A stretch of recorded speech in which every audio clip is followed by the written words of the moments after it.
देवली उनियारा से चुनाव लड़ने के बाद अब वापस नरेश मीणा है वो चुनाव की मोड़ पर आ गए हैं।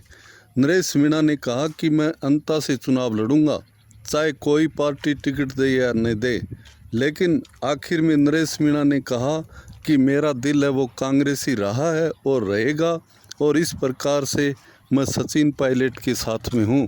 यदि कांग्रेस पार्टी ने मेरे को टिकट दिया तो मैं चुनाव लड़ने के लिए तैयार हूँ। इस प्रकार नरेश मीणा ने कहा कि मैं राजकुमार रोत और हनुमान बेनीवाल का भी परख कर रहा हूँ कि सत्य के मार्ग पर चलने वाला कौन है। इस प्रकार नरेश मीणा की प्रशंसा करने वाले हनुमान बेनीवाल और राजकुमार रोत को वो अच्छी तरह से आंकलन करने के बाद ही उनके साथ लगेंगे।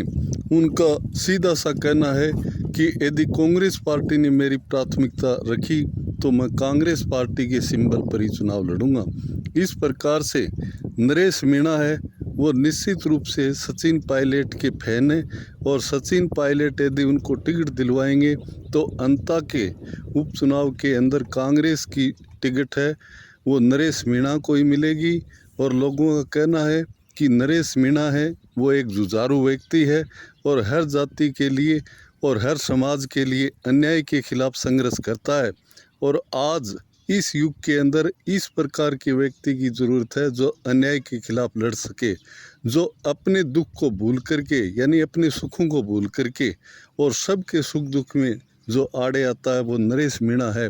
इस प्रकार से नरेश मीणा है वो निश्चित रूप से अंता से चुनाव लड़ेंगे, और कांग्रेस का भी ये सोचना है कि नरेश मीणा एक जुझारू व्यक्ति है और युवा है, और कांग्रेस को भी इस प्रकार के व्यक्ति की ज़रूरत है।